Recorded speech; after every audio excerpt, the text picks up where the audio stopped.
आलसी लड़का की कहानी। एक बहुत ही भोला भाला सा आलसी लड़का था। वह कोई काम नहीं करना चाहता था, बस खाना खाता, घूमता और सोते रहता था। एक दिन उसे किसी ने बताया कि एक आश्रम है जहाँ पर कुछ नहीं करना पड़ता है और हर दिन 2 समय का खाना और नाश्ता मिलता है। तुम वहाँ जा करके रहो। उस आलसी लड़के ने सोचा कि ये तो बहुत ही बढ़िया है और वह उस आश्रम में जाकर रहने को सोचा। और फिर वह भोला भाला आलसी लड़का अपना सारा सांसारिक जीवन छोड़कर उस आश्रम में जाकर रहने लगा। आश्रम में गुरु जी रहते थे। वह कुछ समय सबको प्रवचन देते हैं। वह आलसी लड़का सुनता था, बाकी समय आराम करता था और फिर भर पेट खाना खाकर सो जाता था। ऐसे ही उस लड़के का दिन गुजरता गया। एक दिन उस आश्रम में कुछ भी नहीं बना। नाश्ते के समय नाश्ता नहीं मिला। उसने सोचा नाश्ता नहीं मिला, भोजन तो मिलेगा। अब भोजन के समय भी उसे भोजन नहीं मिला। लड़का दौड़ करके गुरु जी के पास गया और उसने पूछा कि आज भोजन क्यों नहीं बना। गुरु जी ने कहा कि बेटा, आज एकादशी है और जितने भी आश्रम के सदस्य हैं उनका उपवास है और तुम्हारा भी आज उपवास है। आज भोजन नहीं बनेगा। वह लड़का आलसी था और उसे भूख भी बहुत लगता था। उसने गुरुजी से बोला कि मैं उपवास नहीं रहूंगा, मुझे भूख लगी है, मैं खाना खाऊंगा। गुरुजी ने बोला ठीक है, जाओ भंडारे में से सामान ले करके आओ और आश्रम में नहीं बाहर ले जा करके बना लो, लेकिन याद रखना भोजन बनाने के बाद सबसे पहला भोग भगवान को लगाना और फिर तुम प्रसाद पाना। वह लड़का बोला ठीक है और फिर अनाज लेकर नदी की ओर पहुंचा। भोजन पकाने लगा, तैयार हुआ। उसके बाद कहने लगा कि भगवान श्री राम आइए, पधारिए, भोग लगाइए।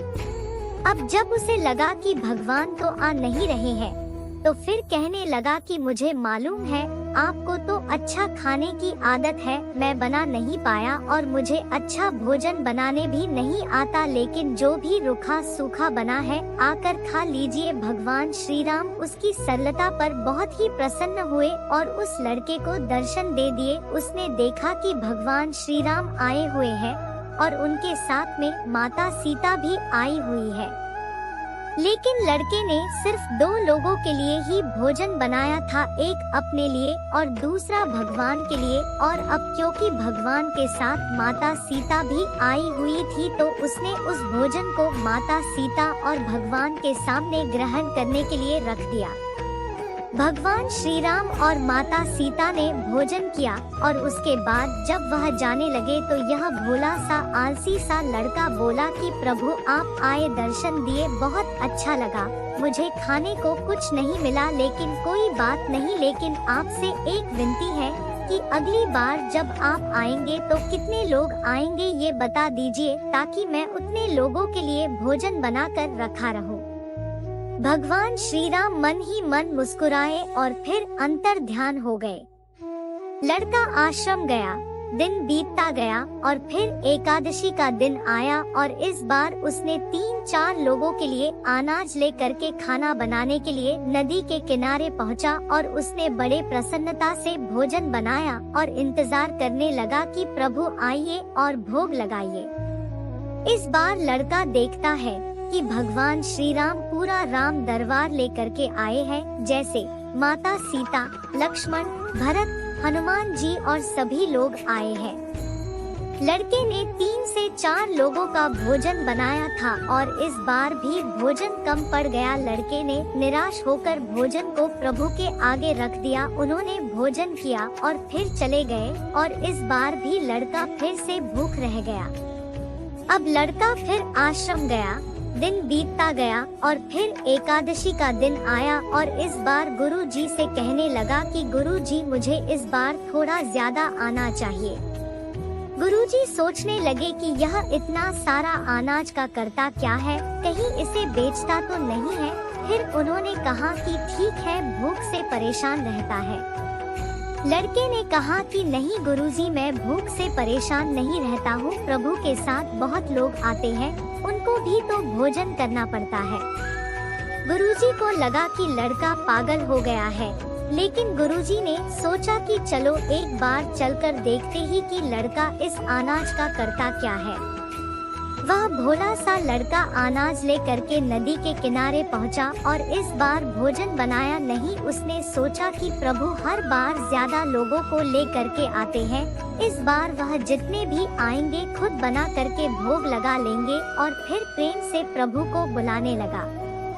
गुरुजी ये सब छुपकर देख रहे थे कि ये भोजन तो बनाया नहीं और प्रभु को बुला रहा है। लेकिन लड़के ने देखा कि इस बार प्रभु के साथ बहुत से लोग आए हुए हैं, तो उसने प्रभु के सामने हाथ जोड़ करके कहा कि प्रभु माफ करना, आप बहुत सारे लोग आते हो, मुझे संख्या पता नहीं होती है और मेरी हिम्मत भी नहीं होती है कि इतने सारे लोगों के लिए भोजन बनाऊं। आप स्वयं आइए, बनाइए, खाइए और भोग लगाइए। प्रभु मुस्कुराते हैं और अपने साथ आए सभी लोगों के साथ मिल करके भोजन बनाते हैं। गुरुजी ये सब छुप करके देखते हैं और फिर लड़के के पास आ करके कहते हैं कि तुम ये कर क्या रहे हो। लड़का कहता है कि गुरुजी आपको दिख नहीं रहा है कि भगवान श्री राम पधार चुके हैं, माँ सीता आई हुई है, हनुमान जी आए हैं और भी सभी लोग आए हुए हैं, भोजन बन रहा है। गुरुजी ने बोला कि पागल हो गया है, मुझे तो कोई दिख नहीं रहा है। लड़का गुस्सा हो गया और बोला प्रभु आप ये क्या कर रहे हो, एक तो मुझे भूखा रखा है और गुरुजी को दर्शन नहीं दे रहे हो, जो मुझे पागल समझ रहे हैं, कृपा करके गुरुजी को दिख जाओ। भगवान बोले नहीं, मैं इन्हें नहीं दिख सकता। लड़का बोला क्यों नहीं दिख सकते, मेरे गुरुजी तो बहुत महान है, बहुत बड़े ज्ञानी और ज्ञाता है। भगवान बोले हाँ ज्ञानी और ज्ञाता होंगे, लेकिन तुम्हारी तरह सरल नहीं है। जो सरलता तुम में है वो तुम्हारे गुरुजी में नहीं है। लड़के ने ये बात गुरुजी से कह दी कि भगवान श्री राम कह रहे हैं कि आप में सरलता नहीं है, आप मेरी तरह सरल नहीं है, इसलिए आपको नहीं देख सकते। गुरुजी की आंखें नम हो गई और रोने लगे कि और बोले कि बिल्कुल सही कहा, मेरे अंदर तुम्हारे जितना सरलता नहीं है, और फिर माफी मांगने लगे। फिर भगवान ने गुरुजी को भी दर्शन दिए। सिख ये कहानी हमें सिखाती है कि जीवन में सरलता सबसे आवश्यक है। जितने सरल बने रहेंगे उतना जीवन में आगे बढ़ते चले जाएंगे। जब आप सरल होते हैं तो आप खुद भी मुस्कुराते हैं और दूसरों को भी मुस्कुराने की वजह देते हैं।